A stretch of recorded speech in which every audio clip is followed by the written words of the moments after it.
Continuing coverage now, and the problem motel shut down on Central Avenue in Colonie. As we first reported last night, police began closing down the Skylane Motel. They wanted to have everyone out by 4 yesterday afternoon, but that deadline has since been extended to Monday, giving residents a little more time to find a new home.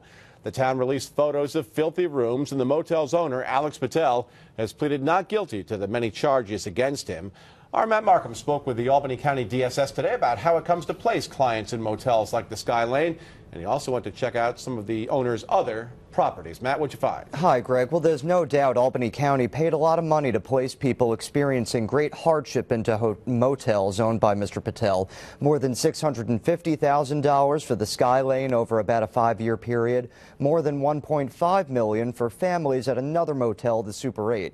Today, the commissioner explained those placements are not preferred, but are sometimes necessary. Motel is our last resort that we send them to.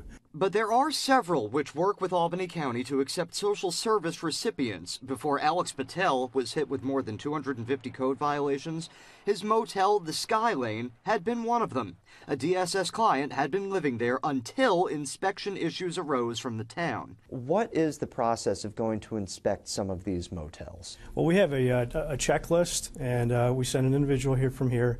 He goes 2 times a year and randomly chooses 2 different rooms. Is there anything particular he might look for, or? You know, rodents, insects, making sure that the windows are locked, so they can't be opened. Despite the images released by Colonie town attorney showing rooms in filth, the county says it never received any complaints nor found anything alarming here. Inspectors would have gone back if they received one, and the public health department would be contacted as well. What are the general parameters that go into DSS selecting a shelter or a motel?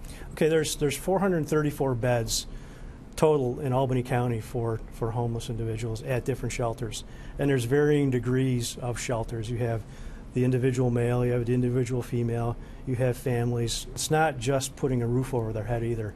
They are also provided clinical services, intensive case management. Albany County also spent more than $1.5 million, as I told you a little while ago, placing families in the Super 8 motel, which is also owned by Patel, between October 2008 and March of 2013. The county does have a family there now, so we actually went to check it out today, and we found a room that did look dramatically different than the one at Patel's Skylane Motel. It wasn't perfect, but it was free of any visible issues. The Village of Colonie Code Enforcement has jurisdiction over that and tells us there are no standing violations at that property. And at the same time, the county says it takes great care finding a place for people to live, people who may be in very difficult circumstances. Meanwhile, Patel could be forced to pay up to $750,000 in fines to the town of Colonie. Some of those charges could also come with jail time. Dory?